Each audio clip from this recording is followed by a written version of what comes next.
नमस्कार दोस्तों, एक बार फिर से मेरे इस चैनल में आप सबका बहुत बहुत स्वागत है। मेरे इस चैनल का नाम NCERT हिंदी बाय कुमार।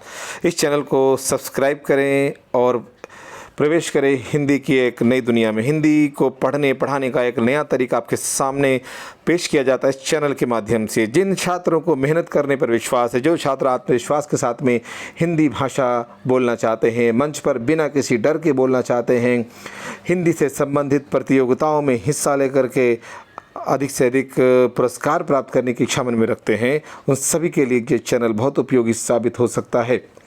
यदि आपको रट्टा मारने की आदत है, मैं बार बार अपने चैनल में किसी भी वीडियो से पहले ये बात ज़रूर दोहराता हूँ, यदि आपको रट्टा मारने की आदत है, अगर आप शॉर्टकट अपनाना चाहते हैं तो इस चैनल में आपको ऐसा कुछ भी मिलने वाला नहीं है।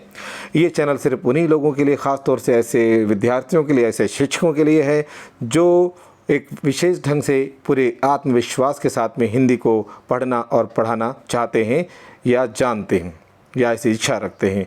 तो ठीक है, इसी श्रृंखला में आज मैं आपके सामने लेकर के प्रस्तुत हुआ हूँ NCERT हिंदी की जो पुस्तक है वसंत भाग 2, उसका पाठ है चिड़िया की बच्ची। किसी भी पाठ को पढ़ने से पहले ज़रूरी होता है कि उस पाठ को पढ़ने का और उसके लिखने का जो उद्देश्य होता है वो हम समझ लें।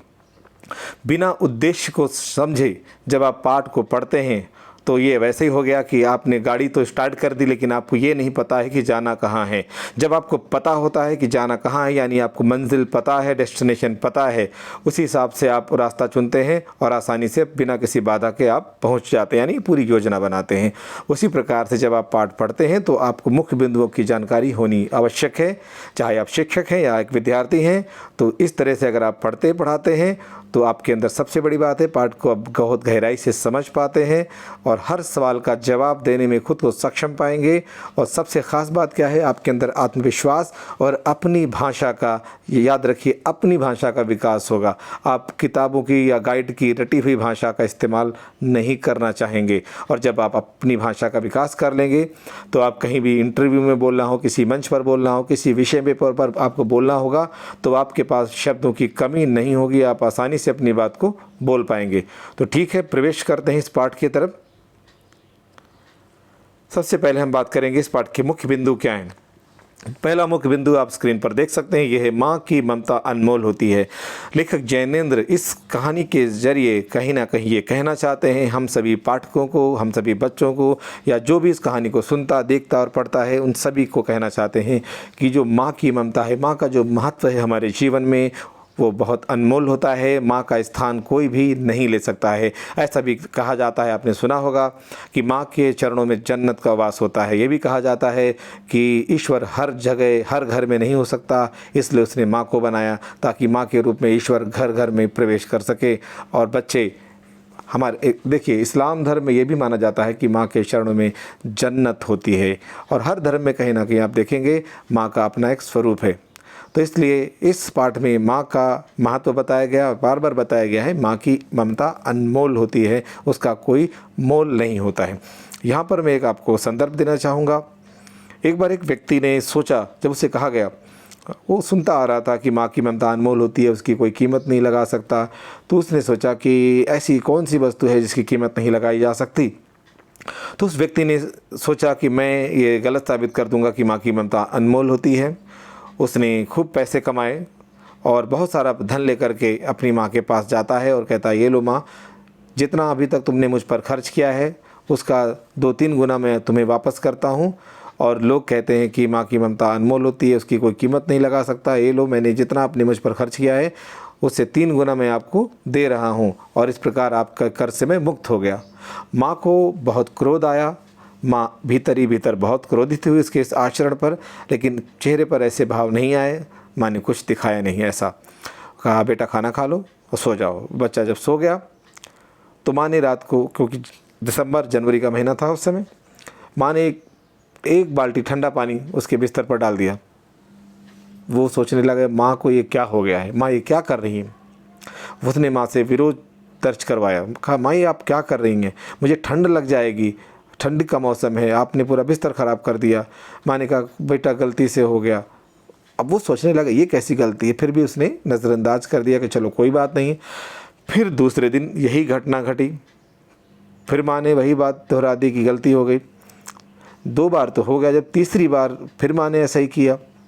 इस बार उसका जो धैर्य है जवाब दे गया। उसने बोला, माँ ये गलती नहीं, आप जानबूझ के मेरे साथ ऐसा कर रही हैं, ये गलत है। तो माँ ने कहा, बेटा 2-3 दिन मैंने ठंडा पानी क्या डाल दिया, तुम इतने क्रोधित हो गए? तुम सोचो, जब तुम छोटे थे बार बार बिस्तर गीला करते थे, मैं खुद गीले में सो जाती थी और तुमको सूखे में सुलाती थी कि तुम्हें ठंड ना लगे, तुम बीमार ना पड़ जाओ, और यहाँ तुम 3 दिन में इस ठंड से, इस पानी से परेशान हो गए। उस बच्चे को अपनी गलती का एहसास हो गया। उसने कहा, सच में माँ का कर्ज हम नहीं उतार सकते, माँ की ममता वास्तव में अनमोल होती है। तो कुछ ऐसा ही इस कहानी में भी हम देखेंगे जब हम पढ़ेंगे आगे। अगला बिंदु जो आपके सामने आता है ये रहा, धन दौलत से खुशियाँ नहीं खरीदी जा सकती। अगर किसी को गलत फहमी है कि उसके पास बहुत सारा धन दौलत है, हर चीज़ वो ख़रीद सकता है, तो ये गलत फहमी ही है उसकी। वो ऐसा नहीं कर सकता। यदि ऐसा होता तो दुनिया का हर अमीर आदमी सुखी होता, लेकिन ऐसा नहीं है। धन दौलत से आप खुशियाँ नहीं खरीद सकते। खुशी तो एक मन का भाव है। यदि मन आपका संतुष्ट नहीं है तो आप कुछ भी खरीद लें, कुछ भी पहन लें, कहीं भी घूमने चले जाएं, अच्छे से अच्छा आप खाना खा लें, अच्छे से अच्छे होटल में आप ठहर जाएं, अच्छी से अच्छी चीज़ों के साथ रहें, तो भी आपको खुशी नहीं मिल सकती। क्योंकि खुशी वस्तुओं में नहीं होती, हमारे मन में होती है। हमारे मन का एक भाव है, उसी को हम खुशी या प्रसन्नता कहते हैं। वैसे भी अगर आप हमारे बहुत गहराई में जाके देखें तो कोई भी वस्तु आपको खुश नहीं कर सकती, कोई भी वस्तु आपको दुखी नहीं कर सकती। सवाल यह है कि आप किसी भी वस्तु को, किसी भी व्यवहार को किस नज़रिए से देखते हैं। यदि आप चाहेंगे दुखी होना तो आप दुखी हो जाएंगे, यदि आप चाहेंगे खुश होना तो आप खुश हो जाएंगे। यानी आपके व्यवहार पर, आपके नज़रिए पर, आपके परसेप्शन पर ये निर्भर करता है कि आप खुश होंगे या दुखी होंगे। अगला हमारे पास जो बिंदु आता है, अपने घर का सुख ही सच्चा होता है। आप देखिए, कोई भी व्यक्ति जब कहीं घूमने जाता है, आपने देखा टूर पे जाते हैं, हम सैर करने जाते हैं, विदेश यात्रा भी करते हैं, भारत में भी जगह जगह आप छुट्टियां मनाने के लिए जाते ही हैं। 1 दिन, 2 दिन, 3 दिन, 10 दिन, 15 दिन रहने के पश्चात आपको अपने आप अपने घर की याद आने लगती है।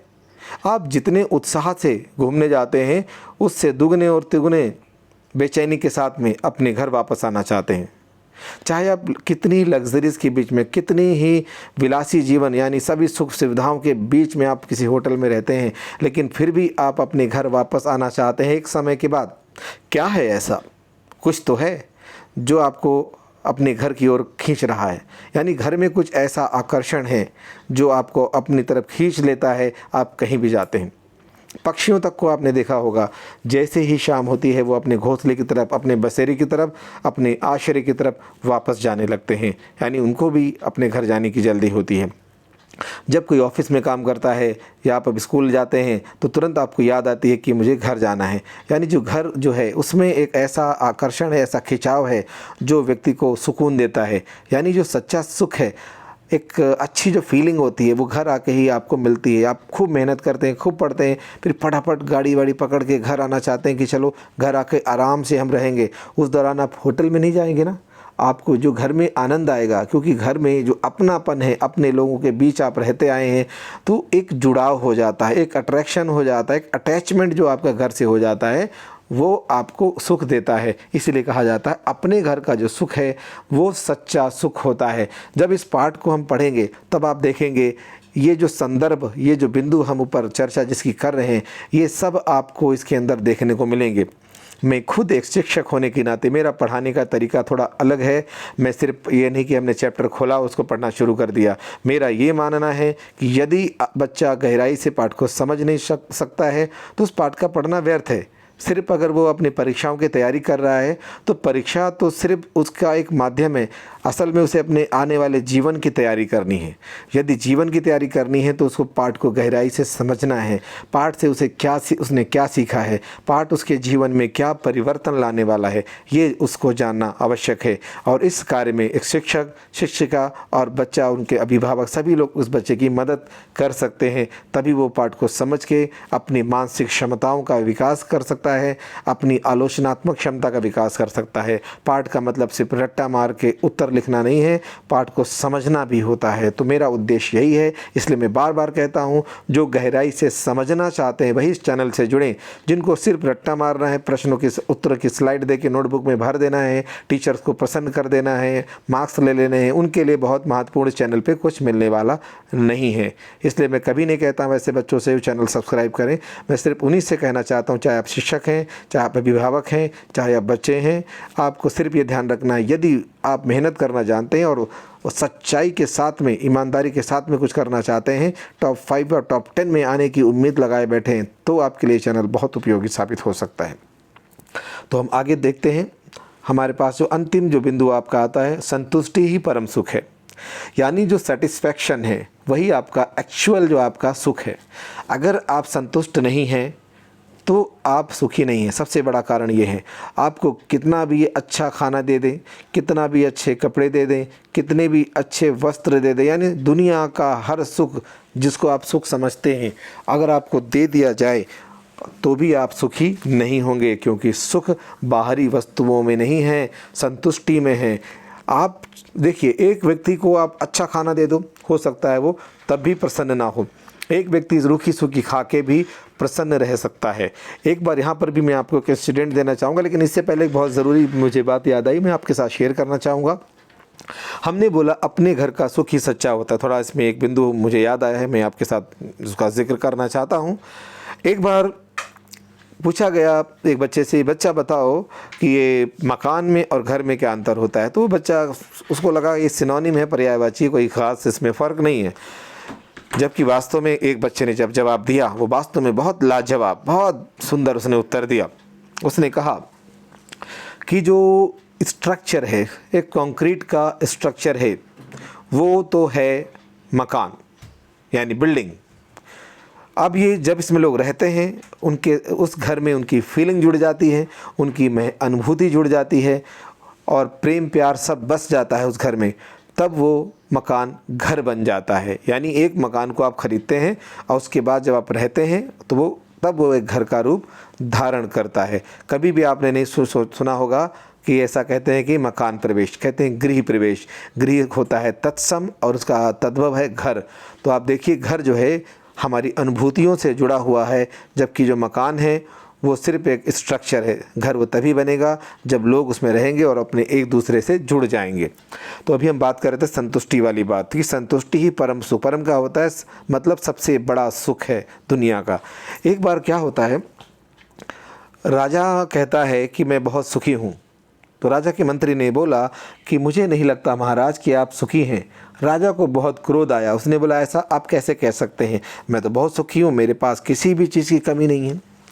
तो मंत्री जी ने राजा से कहा क्या आपको और कुछ पाने की इच्छा नहीं है। बोला क्यों, अच्छा है, मैं तो और राज्यों को जीतना चाहता हूँ, अपने राज्य का विस्तार करना चाहता हूँ, मैं और भी धन दौलत पाना चाहता हूँ। तो मंत्री जी ने कहा जब आपके अंदर इच्छाएं अभी जीवित हैं तो इसका मतलब आप संतुष्ट नहीं हैं, तभी तो आप और चाहते हैं। राजा चुप। तो राजा ने कहा फिर भी मुझे ऐसा लगता है कि मैं संतुष्ट हूँ। तो कहा ठीक है, मैं आपको इससे भी संतुष्ट व्यक्ति दिखा सकता हूँ। तो राजा ने कहा ठीक है चलो। तो मंत्री जो है राजा जी को लेकर के जा रहे थे जंगल में। अचानक उन्हें एक जगह से बांसुरी बजाने की आवाज़ सुनाई पड़ी। बांसुरी की जो धुन सुनाई पड़ी, तो बांसुरी की धुन का पीछा करते करते देख रहे थे आवाज़ कहाँ से आ रही है। जाकर देखा तो एक व्यक्ति बहुत कम वस्त्रों में, फटे पुराने कपड़ों में आराम से आसमान की ओर देख रहा है और घास पर लेटा हुआ बांसुरी बजा रहा है, बहुत प्रसन्न है। तो राजा ने कहा ये कौन है। मंत्री ने बोला अभी देखते हैं कौन है। तो मंत्री ने उस युवक से कहा कि तुम इतने फटे पुराने कपड़े पहने हो, मैं तुम्हें और अच्छे वस्त्र देना चाहता हूँ। तो उसने कहा मुझे आवश्यकता नहीं है, मैं इसी में प्रसन्न हूँ। राजा ने कहा, मैं तुम्हें अपने महल में नौकरी देना चाहता हूँ, आप वहाँ पर तुम सेवक बन जाओ, तुम्हें हर सुख सुविधा मिलेगी। उस युवक ने कहा, मुझे इन सुख सुविधाओं की आवश्यकता नहीं है, मैं तो यहीं प्रसन्न हूँ, जो मुझे यहाँ मिल रहा है वो मुझे और कहीं नहीं मिलेगा। राजा ताज्जुब में, आश्चर्य में पड़ गया कि मैं इसको इतने अच्छे अच्छे प्रस्ताव दे रहा हूँ, ये फिर भी प्रसन्न है। उसने राजा से कहा, राजा साहब मुझे कहीं नहीं जाना, मुझे यहीं पर रहना है। और वो राजा की बात को बिना ध्यान दिए फिर वो घास पर लेट गया और बांसुरी बजाने लगा, और प्रसन्नता उसके चेहरे पर, खुशी उसके चेहरे पर झलक रही थी। राजा बहुत आश्चर्य में डूब गया, ये कैसे संभव हो सकता है, ये व्यक्ति इतना प्रसन्न है, इसके पास तो कुछ नहीं है। तब मंत्री जी ने जवाब दिया राजा जी को कि देखिए, इस व्यक्ति के पास कुछ नहीं है, और आपने जब उसको प्रस्ताव किया कि मैं आपको महल में नौकरी दूंगा, अच्छे वस्त्र भी दूंगा, तो उसने इनकार कर दिया, यानी कि उसको और पाने की इच्छा नहीं है। और देखिए महाराज, उसके चेहरे पर कितनी प्रसन्नता है, और इस प्रसन्नता के कारण ही वो चैन की बंसी बजा रहा है। तो आप देखिए कितना वहाँ पर क्या आपने सीखा कि जो सुख है वो संतुष्टि से है। राजा के पास बहुत कुछ था, फिर भी वो संतुष्ट नहीं था, और एक व्यक्ति जो जंगल में लेटा हुआ है, उसके पास वस्त्र भी अच्छे नहीं, फिर भी वो संतुष्ट है। राजा के हर प्रस्ताव को वो नज़रअंदाज कर रहा है। तो आपने देखा, ये इन बिंदुओं को हमने जब डिस्कस किया तो हमने बहुत कुछ सीखा। अब इन बिंदुओं को ध्यान में रखते हुए यदि आप पाठ को पढ़ेंगे तो आप बहुत गहराई से पाठ को समझेंगे। यदि आप शिक्षक हैं, अपने स्कूल में इस पाठ को पढ़ाएंगे तो इन बिंदुओं पर चर्चा ज़रूर करें। इन बिंदुओं पर चर्चा करने के बाद यदि आप पाठ पढ़ाएंगे तो बच्चों का पाठ पढ़ने का मन भी करेगा, और हिंदी को पूरे गर्व से वो अलग नज़रिए से देख पाएंगे। कई बार हम क्या होता है कि हम फटाफट पाठ ख़त्म कर देते हैं, क्वेश्चन आंसर डिस्कस कर देते हैं, बच्चों को भी लगता है कि हाँ भाई, पाठ पढ़ने का मकसद सिर्फ नोटबुक में आंसर भर देना है और एग्ज़ाम में आंसर लिख देना है। बच्चे समझते नहीं हैं, बच्चों के अंदर हिंदी के प्रति एक प्रेम जागृत नहीं होता है। तो कहीं ना कहीं हम हिंदी शिक्षकों को आगे आकर के इस सोच को बदलने की ज़रूरत है। लेकिन उससे पहले हमें खुद को बदलना होगा, अपने ज्ञान का विस्तार करना होगा। अपने ज्ञान को भारतीय संस्कृति के जो अमूल्य ग्रंथ हैं उसको पढ़िए। उसके बाद में जब आप पढ़ाना शुरू करेंगे तो आप बात बात पर रेफरेंस देंगे, कभी गांधी जी के रेफरेंस देंगे, कभी वेदों के, कभी शास्त्रों के, उपनिषद से। अपने आप कहानियाँ आपकी ज़बान पे आती जाएंगी और आप अपनी पाठ से जोड़ते चले जाएंगे। फिर देखिए, बच्चों को बड़ा मज़ा आता है ऐसी चीज़ों को सुनने में, और वो भी समझते हैं कि हाँ, हमारे शिक्षक को कितना ज्ञान है। ज्ञान ही आपको महान बनाता है, ये याद रखिए। हमने बीएड की डिग्री ले ली, वो आपका एक सिर्फ योग्यता है। आपकी योग्यता तब प्रमाणित होगी जब आप अपने ज्ञान को बहुत गहराई में ले जा कर के अपने शिक्षण को, अपने विषय को इतना ऊपर पहुंचा देंगे, इतने हाई लेवल पे पहुंचा देंगे कि सुनने वाला आपको सुनता रहेगा कि हाँ, ये हिंदी में ये बातें भी होती हैं जो हमें पहले नहीं पता थी। तो ठीक है, अब हम पाठ को पढ़ना शुरू करते हैं। माधव दास ने अपनी संगमरमर की नई कोठी बनवाई है। संगमरमर होता है मार्बल। उसके सामने बहुत सुहावना बगीचा भी है, लगवाया है। उनको कला से बहुत प्रेम है, धन की कमी नहीं है, और कोई व्यसन छू नहीं गया। व्यसन जिसको हम बोलते, कोई गलत आदत उनको नहीं थी। सुंदर अभिरुचि के आदमी थे। अभिरुचि होता इंटरेस्ट, यानी उनके कोई गलत आदत नहीं थी, उनके जो शौक़ थे अच्छे थे। फूल पौधे, रकाबियों से हौज़ों में लगे फव्वारों में उछलता हुआ पानी उन्हें बहुत अच्छा लगता है। अब रकाबी होता है, एक बाउंड्री बनी होती है, आपने देखा होगा, जहाँ पर फाउंटेन चलते हैं उसके चारों तरफ एक बाउंड्री से बना देते हैं जिसमें पानी बाहर ना जाए, पानी उसी में से गिरता है फिर वापस जाता है। यानी वो एक तरह से वाटर साइकिल समझ लीजिए, पानी आता जाता रहता है। तो जो नीचे का हिस्सा होता है जिसमें पानी भरा रहता है उसको रकाबी बोलते हैं। यानी वहाँ से पानी फाउंटेन के ज़रिए ऊपर नीचे आ रहा था। अब इस फाउंटेन को देख करके उनको, माधवदास को, बहुत अच्छा लगता था। हौज़ का भी मतलब होता है जिसमें पानी, जो पानी भरा होता है उसी को हौज़ बोलते हैं। उसके बाद है अगला, देखिए, समय भी उनके पास काफ़ी है। जब हम बोलते हैं समय इनके पास काफ़ी है तो इसका अर्थ है वो बहुत अमीर व्यक्ति हैं, उनको किसी कार्य को खुद करने की आवश्यकता नहीं है, उनके पास कार्य करने वाले बहुत से लोग हैं। शाम को जब दिन की गर्मी ढल जाती है और आसमान कई रंग का हो जाता है, तब कोठी के बाहर, कोठी मतलब उनका जो बंगला है, बाहर चबूतरे पर तख्त डलवाकर मसनद के सहारे वह गलीचे पर बैठते हैं। अब यहाँ पर जो शब्दों के अर्थ हैं ये हाईलाइट किए गए हैं, तो मैं आपको शब्दों के अर्थ साथ साथ बताऊंगा। चबूतरा गांव वगैरह में या शहरों में भी आपने देखा होगा, सीमेंटेड एक जैसे चारपाई होती है, उसको स्क्वायर शेप में बना देते हैं, परमानेंट होता है, उसके ऊपर लोग बैठते हैं। पंचायत वगैरह भी गांव में उसी पर होती है, तो सीमेंटेड होता है, फिक्स होता है, उसको चबूतरा बोलते हैं।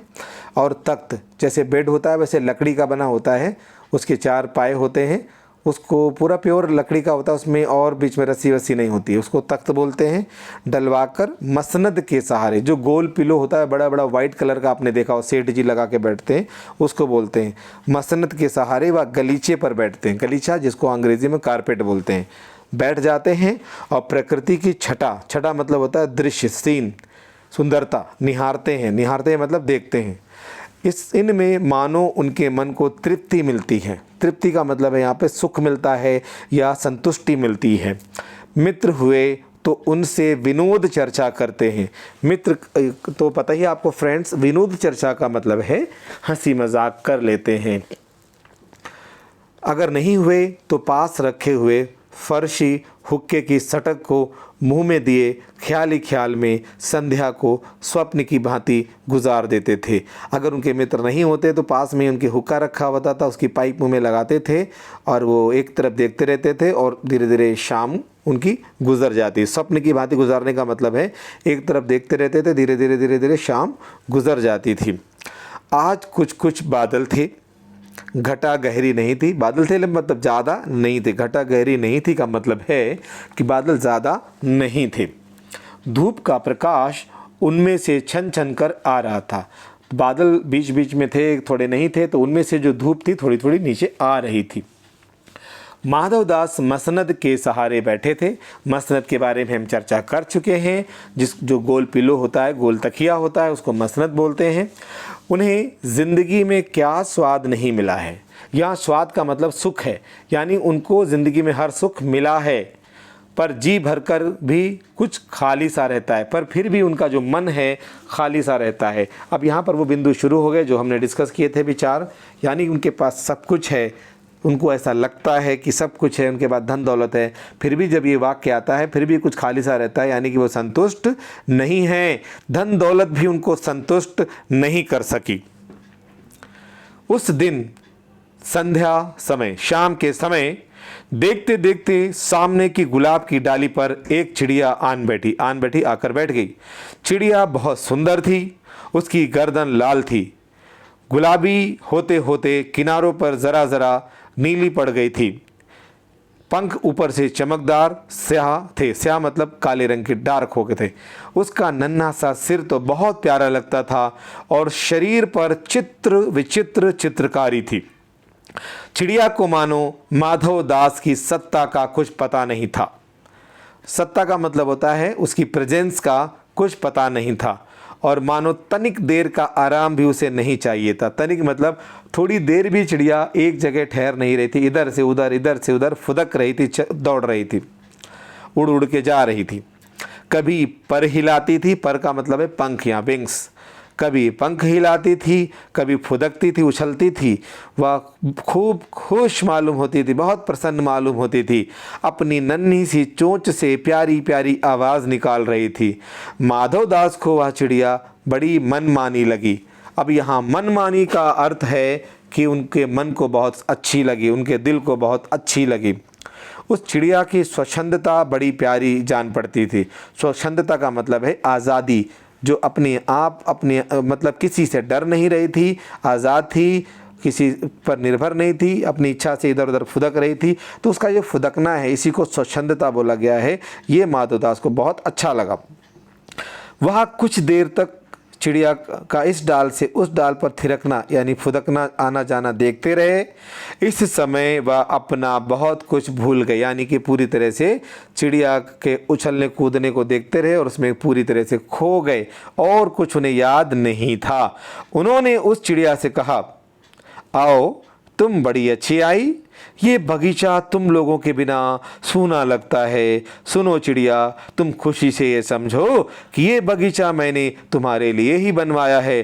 तुम बेखटके यहाँ आया करो। बेखटके का मतलब है बिना किसी डर के तुम यहाँ पर आया करो। यहाँ पर एक बात का ध्यान रखना है सभी बच्चे और सभी शिक्षक, यहाँ पर एक बात विशेष रूप से ध्यान रखें। हमारे साहित्य में जब कोई साहित्य लिखता है तो वो प्रतीकों का इस्तेमाल करता है, सिंबल का इस्तेमाल करता है। यानी कि जो मैंने मुख्य बिंदुओं पर चर्चा की है, लेखक जैनेंद्र का उद्देश्य वही है जो इन कहानी के माध्यम से वो कहना चाहते हैं। उन 4 बिंदुओं को विस्तार से हम तक पहुंचाना चाहते हैं, लेकिन उन 4 बिंदुओं को पहुंचाने के लिए उन्होंने इस कहानी का सहारा लिया है। और यहाँ पर कोई बच्चा ये भी कह सकता है कि ये जो चिड़िया है ये कैसे बोल सकती है सर या मैम, ये चिड़िया तो नहीं बोलती है, ये क्या लिखा है इसके अंदर। तो हमें ऐसे बच्चे और ऐसे शिक्षकों से मेरा अनुरोध है कि कहानी को हम प्रतीकों के रूप में ग्रहण करें। चिड़िया बोल नहीं रही है, चिड़िया के माध्यम से लेखक क्या कहना चाह रहा है, यानी चिड़िया जो बोलेगी इस कहानी में वो लेखक बोल रहा है, आप ये ध्यान रखेंगे। चिड़िया के हर शब्द कहानी के उद्देश्य के बारे में बताते हैं, ध्यान रखिए सभी लोग। चिड़िया का बोलना, चिड़िया का हर वाक्य, चिड़िया जो भी जवाब देती है या चिड़िया जो भी कुछ कहेगी इस कहानी में, वो इस कहानी का उद्देश्य होगा, जो कि किसके विचार हैं, वो लेखक जैनेंद्र के विचार हैं। ध्यान रखिए इस कहानी में जो माधवदास है वो घमंडी व्यक्ति का प्रतीक है और चिड़िया जो है एक सरल सहज व्यक्ति का प्रतीक है, जिसको पता है कि संसार का सबसे बड़ा सुख हमारी संतुष्टि है। दूसरी तरफ जो माधवदास है वो ऐसे व्यक्ति का प्रतीक बन जाता है जिनको लगता है कि हम धन दौलत से सबको नीचा दिखा सकते हैं, सबको अपने इशारे पे नचवा सकते हैं, सबको अपनी उंगली पे नचा सकते हैं, हर किसी को खरीद सकते हैं, लेकिन फिर भी वो नाकामयाब रहते हैं और अंत में बहुत दुखी होते हैं। उनके पास सिर्फ धन होता है, सुंदर मन नहीं होता, और उनके पास अंत में कुछ नहीं होता है सिर्फ पैसा, और पैसे से आप सुख नहीं खरीद सकते। एक उम्र तक जब तक आपका शरीर आपका साथ देता है तब तक क्या होता है, तब तक आप अपनी मर्जी से काम करते हैं। इसीलिए कहा जाता है कि आप अकेले जी सकते हैं लेकिन अकेले मर नहीं सकते।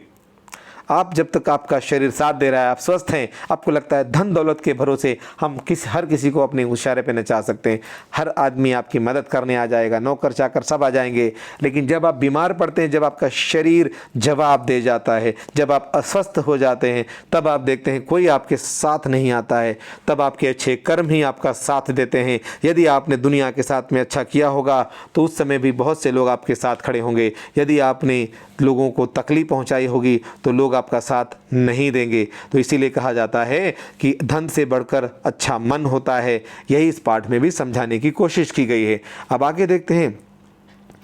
कुछ देर बाद चिड़िया का इस डाल से उस डाल थिरकना देखते रहे। इस समय वह अपना सब कुछ भूल गए। उन्होंने चिड़िया से कहा, आओ तुम बड़ी अच्छी आई, ये बगीचा तुम लोगों के बिना सूना लगता है। सुनो चिड़िया, तुम खुशी से ये समझो कि ये बगीचा मैंने तुम्हारे लिए ही बनवाया है। तुम बेखटके बिना किसी डर के यहाँ आया करो। चिड़िया पहले तो असावधान थी, मतलब उसको लगा कि मुझसे बात नहीं हो रही है, मैं तो चिड़िया हूँ, मुझसे ये क्यों बात करने लगा।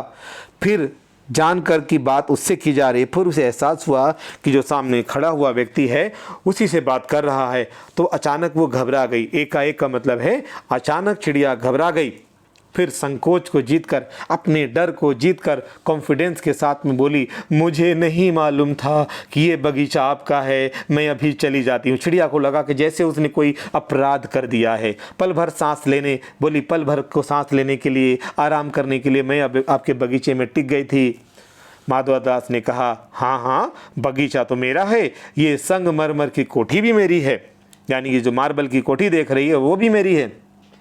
लेकिन इस सबको तुम अपना भी समझ सकती हो, सब कुछ तुम्हारा है। तुम कैसी भोली हो, कैसी प्यारी हो। जाओ, नहीं बैठो, मेरा मन तुमसे बहुत खुश होता है। चिड़िया बहुत सकुचा गई, मतलब अंदर उसका डर और बढ़ गया। उसे बोध हुआ, उसे एहसास हुआ कि ये उससे गलती तो नहीं हुई जो यहाँ आ गई। उसका थिरकना रुक गया। जो फुदक रही थी, खुशी से इधर उधर झूम रही थी, वो डर के एक जगह ठिठक के बैठ गई। भयभीत होकर बोली, डर कर बोली, मैं थक कर यहाँ बैठ गई थी, मैं अभी चली जाऊँगी, बगीचा आपका है, मुझे माफ़ करें। उसे लगा कोई बहुत बड़ी गलती हो गई है। माधवदास ने कहा, मेरी भोली चिड़िया, तुम्हें देखकर मेरा चित्त प्रफुल्लित होता है, यानी कि मेरा मन खुश होता है। मेरा महल भी सूना है, वहाँ कोई भी नहीं चाहता, यानी कि वो कह रहा है कि धन दौलत बहुत है मेरे पास, लेकिन मेरा अपना कोई नहीं है, तुम जैसा कोई नहीं है मुझे खुश रखने वाला। तुम्हें देखकर मेरी रागनियों का जी बहलेगा। रागनी मतलब मेरी जो फीलिंग्स हैं अच्छी अच्छी, उनको और अच्छा लगेगा, यानी मेरे दिल को खुशी मिलेगी। तुम कैसी प्यारी हो, यहीं ही क्यों ना रहो। यानी वो उसे ऑफर दे रहा है, उसे प्रस्ताव दे रहा है कि चिड़िया तुम मेरे महल में सुख से रहो, तुम्हें और कहीं जाने की ज़रूरत नहीं है। चिड़िया बोली, मैं माँ के पास जा रही हूँ। अब देखिए, जो हमने 4 बिंदु मुख्य डिस्कस किए थे, उन वही पर यहाँ पर कहानी में घूमते हुए नजर आ रहे हैं। बोली, मैं माँ के पास जा रही हूँ, सूरज की धूप खाने और हवा से खेलने और फूलों से बात करने। मैं ज़रा घर से उड़ाई थी, अब सांझ हो गई है, शाम हो गई है और मैं माँ के पास जा रही हूँ, अभी अभी मैं चली जा रही हूँ। आप सोच ना करें। सोच ना करें का मतलब आप परेशान ना हो, मैं यहाँ रुकने वाली नहीं हूँ। माधवदास ने कहा, प्यारी चिड़िया, पगली मत बनो, देखो तुम्हारे चारों तरफ कैसी बहार है। इसका अर्थ है कि चारों तरफ कितना सुंदर बाग है, कितने सुंदर फूल खिले हैं। देखो वह पानी खेल रहा है, यानी वो फाउंटेन के बारे में बता रहा है। उधर गुलाब हंस रहा है, जो फूल खिले हुए थे उसकी बात कर रहा है। भीतर मेरे महल में चलो, जाने क्या क्या ना पाओगी। यानी वो कहना चाहता है मेरे पास सब कुछ है, लेकिन फिर क्या कहता है, मेरा दिल वीरान है, यानी मुझे मन में मैं बहुत दुखी हूँ। वहाँ कब हंसी सुनने को मिलती है, यानी मेरे मन को कोई हंसी सुनने को नहीं मिलती, कोई मेरा नहीं है। मेरे पास बहुत सा सोना है, मोती है, सोने का एक बहुत सुंदर घर मैं तुम्हें बना दूंगा। मोती की झालर यानी जो माला सी है उसमें लटकेगी। तुम मुझे खुश रखना। और तुम्हें क्या चाहिए, माँ के पास बताओ क्या है, तुम यहाँ ही सुख से रहो मेरी भोली गुड़िया। अब वो प्यार से चिड़िया को गुड़िया बोल रहा है। चिड़िया इन बातों से बहुत डर गई। कोई भी अजनबी व्यक्ति भी अगर आपके पास आ जाता है, ऐसी बातें करने लगे आपसे, आप भी स्वाभाविक रूप से डर ही जाएंगे कि ये क्यों मुझसे ऐसे बात कर रहा है। कुछ ऐसी सिचुएशन, ऐसी स्थिति चिड़िया के साथ हो गई और वो डर गई उसकी बातों को सुन के। बोली, मैं भटक कर तनिक आराम के लिए, तनिक होता है थोड़ा, इंग्लिश में इसको सम बोलते हैं, इस डाली पर रुक गई थी। अब भूल कर भी ऐसी गलती नहीं होगी। मैं अभी यहाँ से उड़ी जा रही हूँ। तुम्हारी बातें मेरी समझ में नहीं आती। मेरी माँ के घोंसले के पास बहुतेरी सुनहरी धूप बिखरी रहती। बहुतेरी मतलब बहुत सारी सुनहरी धूप बिखरी रहती है। मुझे और क्या करना है। यानी कि उसने एक तरह से माधवदास के ऑफर को ठुकरा दिया। उसने कहा कि मैं तुम्हारे महल में नहीं रह सकती, तुम कितनी भी बातें कर लो, लेकिन मेरी माँ का जो घोंसला है बनाया हुआ, उसके पास जो सुख मिलता है, जो मैंने बोला था सच्चा सुख अपने घर में होता है, उसी बात को यहाँ पर स्पष्ट कर रही है चिड़िया कि देखिए मेरे घोंसले में, मेरी माँ के बनाए घोंसले में जो सुंदरता है और मेरी माँ के घोंसले के पास जो बहुत सारी सुनहरी सुंदर सुंदर धूप बिखरी रहती है, वही मुझे अच्छी लगती है। उसके अलावा 2 दाने माँ ला देती है और जब मैं बाहर पंख खोलकर उड़ने जाती हूँ तो माँ मेरी बाट देखती है। बाट मतलब इंतज़ार करती है। बस यही मेरी ज़िंदगी है और मुझे और कुछ नहीं चाहिए। मुझे तुम और कुछ मत समझो, मैं अपनी माँ की हूँ। यानी कि उसने बोला तुम्हारी इन बातों से मुझे कोई मतलब नहीं है, मेरा घर ही मेरा सब कुछ है, मेरी माँ ही मेरी सब कुछ है, और तुम मुझे बुद्धू मत समझो, मैं तुम्हारी बातों में आने वाली नहीं हूँ, मैं तो अपनी माँ की हूँ। माधवदास ने कहा, भोली चिड़िया तुम कहाँ रहती हो, तुम मुझे नहीं जानती हो। चिड़िया बोली, मैं तो माँ को जानती हूँ। जैसा मैंने कहा था, चिड़िया का हर वाक्य इस कहानी का उद्देश्य है, तो आप ध्यान दीजिए। चिड़िया बोली, मैं तो माँ को जानती हूँ, भाई को जानती हूँ, सूरज को और उसकी धूप को जानती हूँ, घास पानी और फूलों को जानती हूँ। महामान्य, महामान मतलब रिस्पेक्टेड सर, तुम कौन हो, मैं तुम्हें नहीं जानती। अब देखिए ये बोलना क्या है, एक तरह से वो माधवदास को अपमान कर रही है, उसको एहसास दिला रही है कि तुम जो बड़ी बड़ी बातें कर रहे हो इसका कोई महत्व नहीं है, सच्चा सुख तो संतुष्टि है। लेखक ये कहना चाह रहा है और माधवदास को भी ऐसा एहसास हो गया है कि ये चिड़िया मेरी बात पर कुछ भी मेरी बातों का इस पर कोई असर नहीं हो रहा है। मैं इतना अमीर हूँ फिर भी चिड़िया मेरे झांसे में क्यों नहीं आ रही है, मेरे प्रभाव में क्यों नहीं आ रही है। माधवदास बोला, तुम भोली हो चिड़िया, मुझे नहीं जाना तब तुमने कुछ नहीं जाना। मैं ही तो हूँ सेठ माधवदास, मेरे पास क्या नहीं है, जो मांगो मैं वही दे सकता हूँ। चिड़िया, पर मेरी तो छोटी सी जात है, यानी कि जात का मतलब कास्ट नहीं है यहाँ पर, जात का मतलब है मैं तो बहुत नन्ही सी छोटी सी तुच्छ सी चिड़िया हूँ, मेरी क्या वैल्यू है, आपके पास सब कुछ है तो आप मुझे क्यों रोक रखा है, मुझे जाने दीजिए। माधवदास बोला, चिड़िया तू निरी अनजान है, निरी का मतलब बिल्कुल मूर्ख है, मुझे बहुत खुश करेगी तो तुझे माला माल कर सकता हूँ, बहुत सारा धन दौलत दे सकता हूँ। चिड़िया क्या बोलती है देखिए, तुम सेठ हो, मैं नहीं जानती सेठ क्या होता है, पर सेठ कोई बड़ी बात होती होगी। मैं जो हूँ अनसमझ हूँ, पर सेठ कोई बड़ी बात होती होगी। माँ मुझे बहुत प्यार करती है, वह मेरी राह देखती होगी, मैं माला माल होकर क्या करूँगी, मैं नहीं जानती माला माल किसे कहते हैं, क्या मुझे तुम्हारा माला माल होना चाहिए। अब देखिए यहाँ ये जो वाक्य हैं, इन वाक्यों के द्वारा चिड़िया ने एक तरह से ये कहने की कोशिश की है कि तुम्हारी बातों का मुझ पर कोई असर होने वाला नहीं है। सेठ ने कहा, अरे चिड़िया तुझे बुद्धि नहीं, अब थोड़ा गुस्से में आ गया, इरिटेट हो गया। तू सोना नहीं जानती, सोना उसी की जगत को तृष्णा है, वह सोना मेरे पास ढेर का ढेर है, तेरा घर समूचा यानी पूरा सोने का बनवा दूंगा, ऐसा पिंजरा बनवाऊंगा कि कहीं दुनिया में ना होगा, ऐसा कि तू देखती रह जाए, तू उसके भीतर थिरक फुदक कर मुझे खुश करना, तेरा भाग्य खुल जाएगा, तेरे पानी पीने की कटोरी भी सोने की होगी। चिड़िया, वह सोना क्या चीज़ होती है। अब ये परेशान हो जाएगा, ये हर बात को ये इतना हल्के में क्यों ले रही है चिड़िया। सेठ बोला, तू क्या जानेगी, तू चिड़िया जो है, सोने का मूल्य सीखने के लिए तुझे बहुत कुछ सीखना है। बस ये जान ले कि सेठ माधव दास तुझसे बात कर रहा है, जिससे मैं बात कर लेता हूँ उसकी किस्मत खुल जाती है। तू अभी जग का हाल नहीं जानती, यानी तू दुनियादारी नहीं जानती। मेरी कोठियों पर कोठियाँ हैं, बहुत सारे घर हैं, बहुत सारे बगीचे हैं, बगीचों पर बगीचे मतलब बहुत सारे घर हैं, दास दासियों की तो संख्या ही नहीं है, बहुत सारे दास दासी मेरे पास। पर तुझसे मेरा चित्त प्रसन्न हुआ है, लेकिन तूने मेरे दिल को खुश कर दिया है। ऐसा वरदान कब किसी को मिलता है। मैं तुझसे बात कर रहा हूँ, तुझे इस तरह प्रस्ताव दे रहा हूँ, ऐसा मौका अवसर मतलब यहाँ पर वरदान का अर्थ है ऐसा मौका किसी को कहाँ मिलता है जो मैं तुझे दे रहा हूँ। अरे चिड़िया तू इस बात को समझती क्यों नहीं। चिड़िया बोली, सेठ मैं नादान हूँ, मैं कुछ समझती नहीं, पर मुझे देर हो रही है, माँ मेरी बाट देखती होगी, बाट मतलब इंतज़ार कर रही होगी, बार बार वो माँ माँ कर रही है। सेठ, ठहर ठहर, इस अपने पास के फूल को तूने देखा है, ये एक है, ऐसे अनगिनती फूल हैं, ऐसे बहुत सारे फूल हैं, अनगिनती मतलब अनलिमिटेड फूल हैं, ऐसे अनगिनती फूल मेरे बगीचों में हैं। वे भांति भांति के रंग के हैं, भांति भांति मतलब वेरियस अलग अलग रंग के हैं, तरह तरह की उनकी खुशबू है। चिड़िया, तैने मेरा चित्त प्रसन्न किया है। अब देखिए तैने का मतलब है वो इरिटेट हो रहा है, भाषा बदल रही है, गुस्सा हो रहा है, तब ऐसी भाषा का प्रयोग कर रहा है। तैने मेरा चित्त प्रसन्न किया, मेरा दिल खुश कर दिया है, और वे सब फूल तेरे लिए खिला करेंगे, यानी कि तू यहीं रहेगी तो सब कुछ तुम्हारा है। वहाँ घोंसले में तेरी माँ है, पर माँ क्या है इस बहार के सामने, तेरी माँ क्या है, यानी इस बड़े से बगीचे के सामने तुम्हारी माँ का कोई महत्व नहीं है। वहाँ तेरे घोंसले में कुछ भी तो नहीं है, तू अपने को नहीं देखती, कैसी सुंदर है तेरी गर्दन, कैसी रंगीन तेरी देह है, देह मतलब तेरी बॉडी कितनी सुंदर है, तू अपने मूल्य को क्यों नहीं जानती। मैं तुझे सोने से मढ़कर तेरे मूल्य को चमका दूंगा, यानी तेरा पूरा जो शरीर है उसको सोने से कवर करा दूंगा। मढ़ना मतलब कवर करना। तैने मेरे चित्त को प्रसन्न किया है, तू मत जा, यहीं रह जा।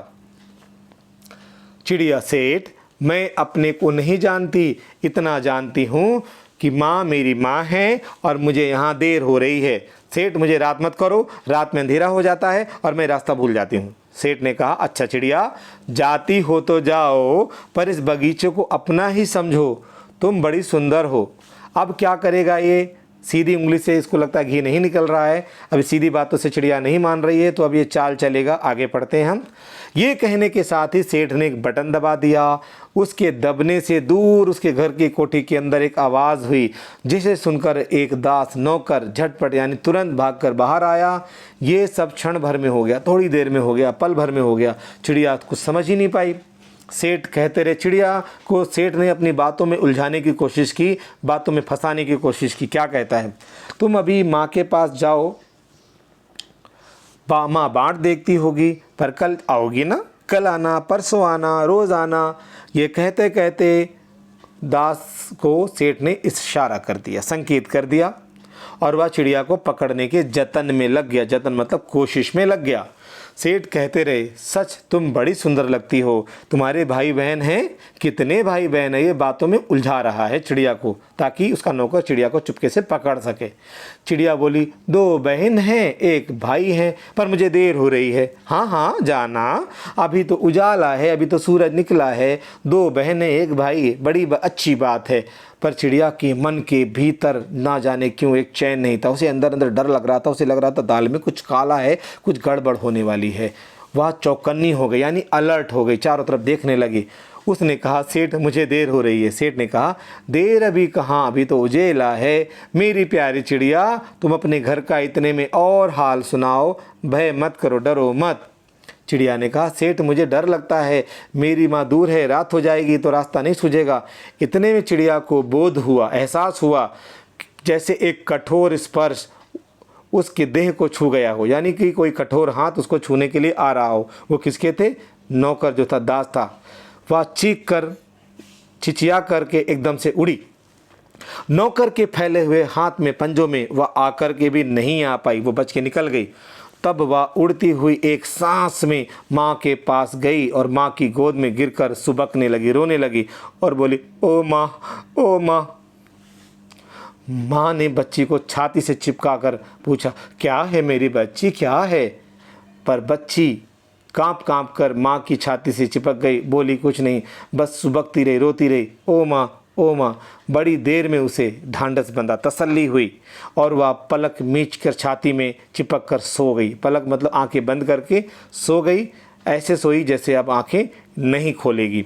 यहाँ पर ये कहानी समाप्त होती है, लेकिन एक शब्द है बीच में, मैंने उसका यहाँ पर आपको अर्थ नहीं बताया था, वो आपको मैं यहाँ बता रहा हूँ। मैंने सोचा था बाद में आपको बताऊँगा, उसके बाद हम कहानी ख़त्म करेंगे। देखिए यहाँ पर एक शब्द आया है,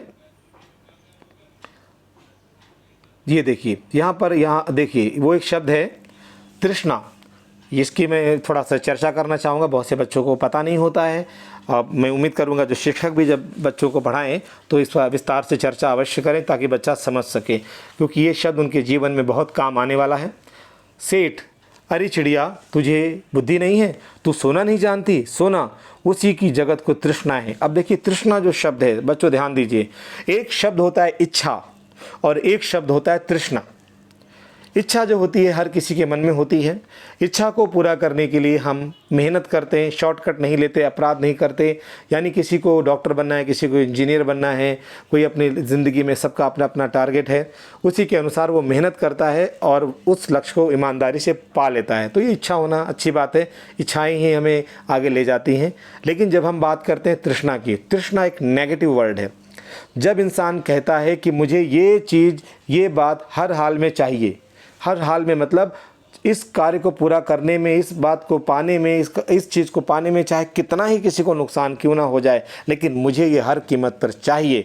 जब इंसान ऐसे बोलता है तो ये इच्छा नहीं होती, ये तृष्णा में बदल जाती है। यानी कि जब आप हर हाल में उसको पाना चाहते हैं, चाहे गलत तरीके से पाना चाहें, तो ये तृष्णा बन जाएगी। तो याद रखिए, यहाँ पर तृष्णा का अर्थ है इच्छा का एक नकारात्मक रूप जो होता है। यदि आप परीक्षा में अच्छे अंक प्राप्त करना चाहते हैं तो आप क्या करते हैं?